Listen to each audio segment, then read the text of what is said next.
Hi everyone, we're back in the glass house following Saturday, so the date today is the 2nd of May. So in front of me we have again the Helianthus, the teddy bears. We've got one that's kind of shot up, gone a bit mad, but the rest of them are all quite consistent.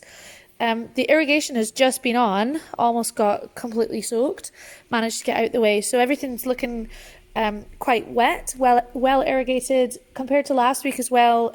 The plants have been moved, so there hasn't been any that have been missed by the looks of it that I can see anyway just now. Moving on to the pelargoniums, so these are the darker leaved ones which are looking really good, but the other variety that we're growing, they have gone quite yellow, so there's a lot of chlorosis there. I think it's probably because if you remember when we were sowing and planting and potting on, we decided not to add any fertilizer, and that's because usually they would have been sold by now and then they would be in the ground, so that's a bit of an issue. So we might need to give them a liquid feed just to get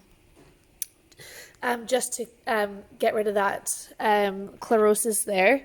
The tagetes are looking well, they're flowering nicely. They're quite small, but I think they're looking fine as they are.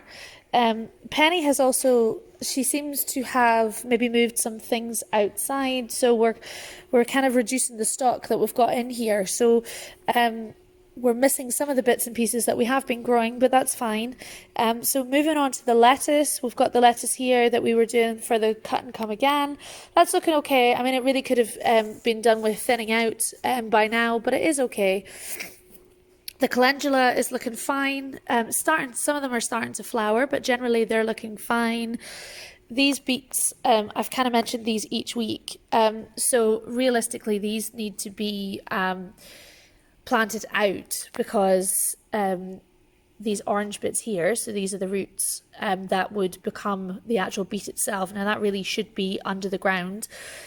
So we might need to get those planted out, and I'm sure Penny will probably do that shortly because she's working on getting all the plots outside turned into crop production for the summer. So that's kind of exciting. So I'm sure she'll move these outside.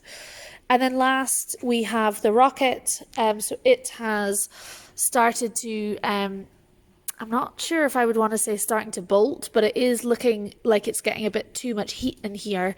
So it would, again, it might need moving outside.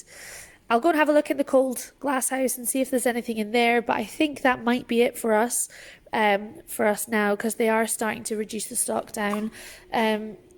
We also have, like we saw last week, we've got the pelargoniums that are flowering, so they're looking okay. Just to reiterate, if you do need any help, please just email me. I am available pretty much all the time. I mean, you probably realise that. Tomatoes. Sorry, tomatoes. Let's go to the tomatoes. These are looking great. So Penny's put some canes in there to provide some support. She's also attached them to the canes, so they should be doing pretty well. It'll be really good to see how they go over the next few weeks. And I'll just keep doing videos every week, and so we can see how we're getting on. Speak to you later. Bye.